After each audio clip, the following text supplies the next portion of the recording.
नमस्कार, आप देख रहे हैं नेक्सन स्पोर्ट्स और मैं हूं लव कुमार। हमारे खास प्रोग्राम में आपका स्वागत है। 3 महीने के भीतर ऐसी दूसरा दफा होगा जब भारत और ऑस्ट्रेलिया एक दूसरे के आमने सामने होंगे।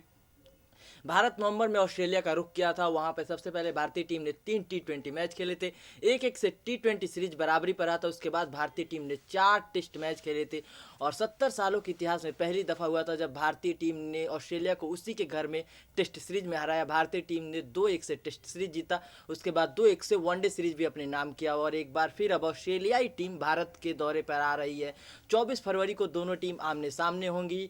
24 फरवरी और 27 फरवरी को सबसे पहले यहाँ पे 2 T20 मैच खेले जाएंगे। उसके बाद 5 वनडे मैच खेले जाएंगे। वनडे मैच पे सबकी निगाहें होंगी क्योंकि ये भारतीय टीम के लिए आखिरी मौका है वर्ल्ड कप से पहले। यहाँ पे टीम कॉम्बिनेशन डिसाइड हो जाएगा, कौन से वो खिलाड़ी प्लेइंग 11 में अपना जगह बना पाते हैं ये भी डिसाइड हो जाएगा। टीमों का ऐलान कर दिया गया है। T20 के लिए भी ऐलान कर दिया गया है, साथ में वनडे टीमों का ऐलान कर दिया गया है। और इसी सब को लेकर हम बात करेंगे कि भारत कितनी मजबूत होगी अपने घर में और क्या भारतीय टीम 5-0 से इस बार ऑस्ट्रेलिया को अपने घर में हरा पाती है कि नहीं। हमारे साथ अभिलाष जी जुड़ चुके हैं, नेक्स्ट स्पोर्ट्स के स्पोर्ट्स एडिटर है। सर, आपको क्या लगता है जो टीम अनाउंसमेंट हुई है ऑस्ट्रेलिया के खिलाफ, एक तो 2 टीम अनाउंसमेंट हुई है, पहले 2 मैचों के लिए अलग टीम है और जो बाकी के 3 मैच है उसमें थोड़ा बदलाव हुआ है, 1-2 खिलाड़ी के और नाम जुड़े हैं, साथ में 2 खिलाड़ी मिसिंग भी हैं। आप कैसे देख रहे हो, ये महत्वपूर्ण मुकाबला है, आखिरी अंतर्राष्ट्रीय मैच हो सीरीज होगा भारत का वर्ल्ड कप से पहले, तो ये इम्पोर्टेंट तो है, लेकिन क्या भारतीय टीम अपने घर में कितनी मजबूत होगी ऑस्ट्रेलिया के सामने? देखिए लव, सबसे बड़ी बात क्या है कि यहाँ पर जिस तरह से टीम को अनाउंस किया गया है, यहाँ पर कई सारे चौंकाने वाले नाम हैं। अब जैसे ऋषभ पंत को अब तक फ्रेम ऑफ माइंड में नहीं रखा था, लेकिन ऋषभ पंत को एकदम से मौका दे दिया गया। दूसरी बात क्या है कि यहाँ पर जिस तरह से दिनेश कार्तिक को बाहर किया गया है, ये भी सवालिया निशान लगाता है, क्योंकि 1-1.5 2 साल से जो उनको छोटे छोटे रोल्स दिए गए थे वो उन्होंने बाल खूबसूरत तरीके से निभाया। हालांकि परफॉर्मेंस नहीं आई थी न्यूजीलैंड में, तो दिनेश कार्तिक जैसे सीनियर खिलाड़ी को बाहर करके ऋषभ पंत का आपने भी देखा है कि टेस्ट क्रिकेट में उन्होंने अपने आप को साबित किया है, लेकिन एज ऑफ नाउ वनडे और T20 फॉर्मेट में उनको अभी बहुत कुछ है साबित करने के लिए। और एकदम से अगर आप उनको वर्ल्ड कप उठा के ले जाए, ये भी ज़्यादा सोचने की ज़रूरत है। दूसरी बात, भारत के लिए जो सबसे बड़ी समस्या है वो नंबर 4 और नंबर 6 की पोजीशन को लेकर है। यहाँ पर विराट कोहली को भी नंबर 4 पर भेजने की बात जो की जा रही है वो ये कि अपनी कमियों को ढकने वाली है। देखिए, साफ तौर पर मैं कहना चाहता हूँ, क्योंकि ना आप एक विकल्प तो निकाल लेंगे कि नहीं भाई ठीक है, आपकी टीम में ये दिक्कत है, लेकिन आप नंबर 4 पर विराट को भेज के मैच को आगे बढ़ा सकते हैं, सपोज अगर आपको 290-300 चेस करने हो। लेकिन अगर आपका नंबर 3 का बल्लेबाज अच्छा है, जो मैच खत्म करना जानता है, जो मैच खत्म करके आता है, तो विराट कोहली को आपको नंबर 4 पर भेजने की जरूरत क्या, पहली बात। दूसरी बात क्या कि आपने अब तक क्या है कि केएल राहुल जैसे खिलाड़ियों को लगातार आपने मौके देने शुरू किए। नो डाउट कि केएल इस राहुल ने समय भी 280, केएल राहुल को मौका दिया गया है, तीसरा जो ओपनर मैं भारतीय वही कह टीम रहा हूँ चूज मैं कर रही वही थी कह रहा हूँ वो दो केएल अस्सी राहुल है। लगे, हाँ। 280 लगे और उनको आप टीम में ले आए। मतलब ये टीम मैनेजमेंट हो सकता है कि नंबर 4 पे विराट कोहली को भेजने के पीछे सोच हो कि भाई नहीं, नंबर 3 केएल राहुल है, क्योंकि ये हम जानते हैं कि नंबर 1, 2 और 3 में से कोई एक ही नंबर खेल सकते हैं, केएल राहुल। बैकअप ओपनर के तौर पर भी आप लेकर जाएंगे तो कितने परसेंट चांसेस है कि केएल राहुल रन्स करेंगे? जिन्होंने दो पूरे साल 2018 में रन्स नहीं किए, वो आपको किस तरह रन्स करके देंगे? इंग्लैंड लायंस के खिलाफ वनडे फॉर्मेट में उनका बल्ला नहीं चला, फिर उसके बाद 2 उनके 80 जो लगे, उसके बाद ये तय हुआ कि नहीं भाई, केएल राहुल भी जो है वो भारतीय टीम के लिए एक इंपॉर्टेंट रोल प्ले करेंगे। क्यों अजिंक्य रहाणे इस टीम में नहीं है? अजिंक्य रहाणे को फ्रेम ऑफ माइंड में रखा था। प्लस एक शेन वॉर्न की खबर शायद आपने की थी ये, कि शेन वॉर्न ने कहा था कि ऋषभ पंत को आप ओपन करा ओपन सकते करा हो, क्योंकि सकते हैं। ऋषभ पंत एक ऐसे बल्लेबाज हैं जो आपको किसी भी नंबर पर आप फिट कर रहे हाँ। हैं। आखिरकार आपको एंड में आकर क्या करना पड़ रहा है? ऋषभ पंत को आप फिट करेंगे ना। नंबर 3 अगर विराट एज ऑफ नाउ इस सीरीज में अगर खेले, तो नंबर 3 पर विराट खेलेंगे, आप कहाँ सेट करोगे? यहाँ पर नंबर 4 राइडू का होगा, नंबर 5 या धोनी का होगा, और नंबर 6 यहाँ पर ऋषभ पंत का होगा। तो मुझे लगता है कि अब ये भारतीय टीम को अपना बैटिंग ऑर्डर बना लेना चाहिए, क्योंकि अगर बैटिंग ऑर्डर नहीं बनेगा, एकदम से आप फिर वही 11 उतार दोगे वर्ल्ड कप में, तो फिर आपको मुश्किल अच्छा, हो यहाँ पे मुश्किलें बढ़ सकती है अगर वर्ल्ड कप से पहले जो ये 5 मौके हैं ऑस्ट्रेलिया के खिलाफ, एक तो आपको जीत के साथ खत्म होगा। जाहिर सी बात है, आप घर में हो, दबाव होगा कि आप यहाँ पे एक भी मैच हारो ना। एक भी मैच हारोगे तो बहुत ज़्यादा इंडिया दबाव में होगी, ऑस्ट्रेलिया नहीं होगी, क्योंकि ऑस्ट्रेलिया लगातार मैचेस हार रही है, जैसा कि हमने बॉल टेम्परिंग विवाद के बाद देखा। आप जी। उनके घर में जाके आप उनको हरा के आते हो, तो जाहिर सी बात है आपको जब अपने घर में हो, और जैसे इंडिया मजबूत होगी अपने घर में, तो यहाँ पे दबाव इंडिया पे ही होगा कि आप उनको हराओ। लेकिन अगर यहाँ पे कॉम्बिनेशन सही से सेट नहीं हो पाता है, आप ओपनिंग की बात कर रहे हो, बैकअप जो ओपनर केएल राहुल के तौर पे यहाँ पे देखा जा रहा है, ऐसी बात की जा रही है कि शिखर धवन को आखिरी के जो 2-3 मैच है वहाँ पे रेस्ट दिया जाएगा। अगर केएल राहुल प्रदर्शन नहीं कर पाते हैं, तो कौन सा वो खिलाड़ी होगा जो, क्योंकि आपके पास मौके नहीं है इसके बाद, आप सीधे कौन से खिलाड़ी को वर्ल्ड कप में चांसेस देंगे? मैं यही चीज़ कह रहा हूँ कि अगर आपने ऋषभ पंत को अपने आखिरी सीरीज में मौका दिया, कितने रेस्ट की ज़रूरत है, मैं ये जानना चाहता हूँ कि ये जो पिछले 16-18 महीनों से जो ये तांडव रूप जो दिखा रहे हैं ये चयन करता, कि आप किसी को भी रेस्ट देते हैं, किसी को भी ले आए।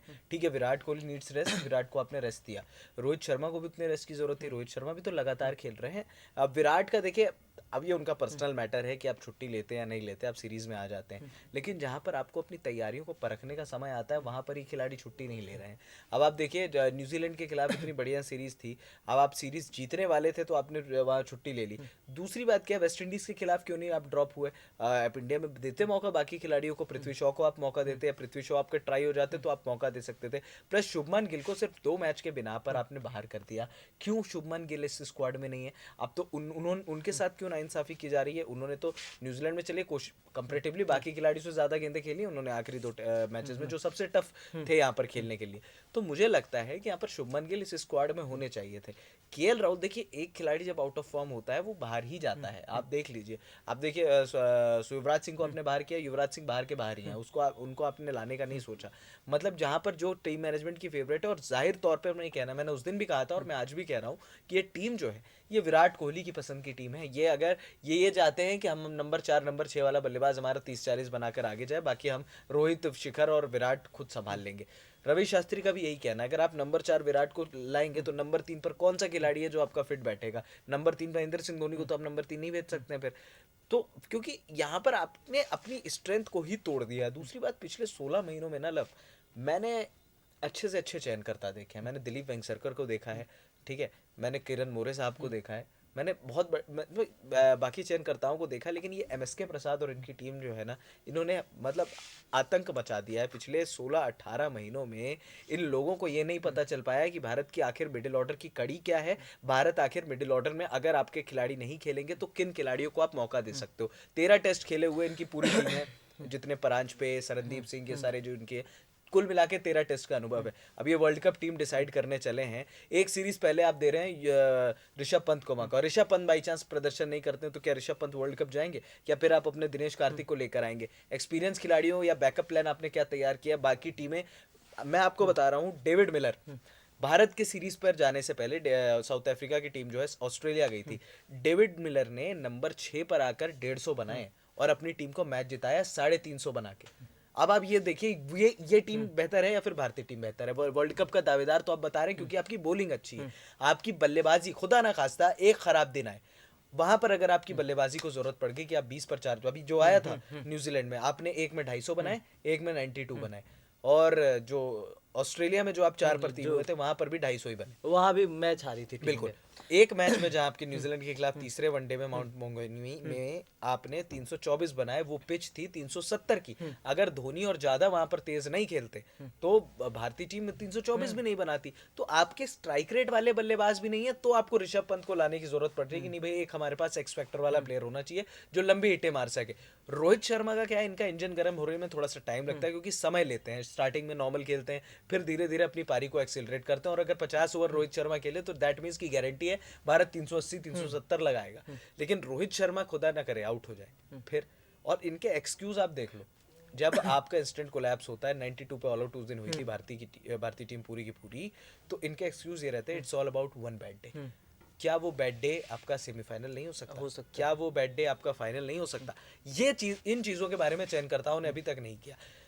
आप ये बात करते हैं कि अब भैया हमने ये इनके खिलाड़ियों के रिकॉर्ड हैं। अरे आप ये सिनेरियो देखो ना यार, विराट कोहली जिनकी 60 की एवरेज है, महेंद्र सिंह धोनी की 50 की एवरेज है मैच फिनिश करने के मामले में, इनके साथ आप जब बल्लेबाजी करोगे तो जाहिर सी बात है आप मैच खत्म करके आओगे, और ज्यादातर मौकों पे आप मैच खत्म करोगे। आपने अपनी सिचुएशन में कितना मैच जिताया, मैं ये जानना चाहता हूँ। यहाँ पर बीसीसीआई चयनकर्ताओं के पास कोई जवाब नहीं है। इस वजह से भारतीय टीम में आप किसी से भी सुनेंगे, भारतीय टीम प्रबल दावेदार है, लेकिन एक शब्द आता है, भारत का नंबर 4 नंबर 6 परफेक्ट नहीं है। ऑस्ट्रेलिया को कैसे देखते हो, क्योंकि ऑस्ट्रेलिया पे पूरा दारोमदार है, वो आ रही है लगातार मैचेस भी हार रही है, 3-4 बार की वर्ल्ड कप की विजेता है। इस बार क्या उम्मीदें हैं और भारत में आके वो कैसी प्रदर्शन करेगी, आपको क्या लगता है? देखिए लव, सबसे बड़ी बात क्या है कि मुझे जो लगता है कि यहाँ पर जिस तरह से ऑस्ट्रेलिया की टीम की, चाहे ये मिथ मान लीजिए चाहे आप एक सोच मान लीजिए, ऑस्ट्रेलिया की टीम वर्ल्ड कप से पहले जब भी लड़खड़ाई है वो बहुत खतरनाक वापस आई है। आप ये देख लीजिए, उस दौरान भी 2015 की कहानी मैं आपको बताता हूँ। फिल ह्यूज की जब डेथ हुई थी उसके बाद पूरी की पूरी ऑस्ट्रेलिया टीम जो है वो बिखर कर सामने हो गई थी। टेस्ट क्रिकेट में वो सबको मार रहे थे, वनडे क्रिकेट में हार के आ रहे थे। माइकल क्लार्क कैप्टन थे उस दौरान। उसके बाद देखिए एक उनको मैच मिला भारत के खिलाफ, वही उन्होंने फ्लो बनाया और सेमीफाइनल में बहुत बुरा मैच काटा है भारत का। तो भारत के साथ भी यही कहानी है। अब वहां से भारत का भी डाउनफॉल शुरू हुआ है। ये जो बैड डे की जो ये बात करते हैं, 2015 विश्व कप में आपने सारी टीमों को मारा है लगभग, उसके बाद एक मैच आपका खराब हुआ जहां आपके टॉप 3 आउट हुए, आपकी टीम कोलैप्स हो गई। 2017 चैंपियंस ट्रॉफी आप उठा वैसे ही लीजिए, हुआ। कुछ वही कहानी हुई कि आपके टॉप ऑर्डर कोलैप्स हुआ, आपकी टीम बह गई। आप 2016 वर्ल्ड टी20 सेमीफाइनल उठा लीजिए, वहां पर विराट कोहली ने रन्स किए लेकिन आपकी गेंदबाजी के दम पे, तो ये खराब दिन आपका किसी भी, और अमूमन वर्ल्ड कप में ये होता है। ऑस्ट्रेलिया के लिए आपके पास बहुत ज़रूरी है कि पहली बात तो आपको ऑस्ट्रेलिया को रोकना है। दूसरी बात क्या है कि ऑस्ट्रेलिया को अगर एक बार लय मिल गई तो ये टीम पूरी फिर अपने फ्लो को पकड़ के आगे लेकर जाती है। भारतीय टीम की तरह नहीं है कि एक दिन आप राजा हो गए और दूसरे दिन वहीं पर सामने वाली टीम के सामने घुटने टेक दिए। तो ऑस्ट्रेलिया जब भारत यहाँ पे आ रही है तो क्या उम्मीदें होंगी ऑस्ट्रेलिया को खुद से, कि वो जीतेगी? एक बार अपने घर में हार चुकी है तो दूसरी बार दूसरे के घर में जाके हराएगी। देखिए मुझे लगता है कि ऑस्ट्रेलिया टक्कर देगी। भारतीय टीम नो डाउट मजबूत है, अपने अपनी पिचेस पे तो आप रणजी प्लेयर को भी खिला दोगे तो शतक कर देगा। मैं ये देखना चाहता हूँ कि भारत अपना बैटिंग ऑर्डर कैसे सेट करता है। ऑस्ट्रेलिया भी ये चीज़ देख रहा होगा कि उनको क्या सेट करना है। उनके पास उनकी गेंदबाजी सेट है, जाहिर रिचर्डसन, कुल्टर नाइल पता नहीं शायद आ रहे हैं या नहीं आ रहे हैं, अभी कुछ तय नहीं है क्योंकि अभी बिग बैश लीग में वो गिर पड़े थे। जाहिर रिचर्डसन एक बहुत इंपॉर्टेंट रोल प्ले करेंगे, एक अच्छे युवा गेंदबाज है। विराट कोहली को 3 बार आउट किया है तीनों वनडे में उन्होंने। तो वो मार्कस शायद स्टोइनिस भी। मार्कस स्टोइनिस तो पिछले बार जब आए थे भारत तब भी उन्होंने बेहतर प्रदर्शन किया था। और मुझे लगता है कि यहाँ पर एक और खिलाड़ी जो बेहतर रोल प्ले करेगा वो होगा ग्लेन मैक्सवेल। ये स्पिन के खिलाफ आउट भी होते हैं और स्पिन की पिटाई भी बहुत करते हैं। टी20 सीरीज़ की आप बात करो, ग्लेन मैक्सवेल वो फैक्टर थे जहाँ पर ऑस्ट्रेलिया अपना पहला मैच बचा गया था। तो मुझे लगता है कि यहाँ पर ये 3-4 खिलाड़ियों को देखना पड़ेगा भारत को, वरना लग रहा है कि इस बार भारत ऑस्ट्रेलिया को हराएगा। तो देखना होगा, 24 फरवरी से आमने सामने होंगी ये दोनों टीमें, 3 महीने के भीतर दूसरी दफ़ा है। और भारतीय टीम पे जाहिर सी बात है दबाव होगा कि अपने घर में कोई मैच ना हारे। पहले 2 T20 मैच हैं, इस पर भी हमारी निगाहें बनी रहेंगी। जो भी अपडेट्स होंगे इंडिया ऑस्ट्रेलिया से रिलेटेड उसके साथ हम बने रहेंगे। फिलहाल इस प्रोग्राम में इतना ही। आप हमारे नेक्स्ट स्पोर्ट्स को सब्सक्राइब कर लें। नमस्कार।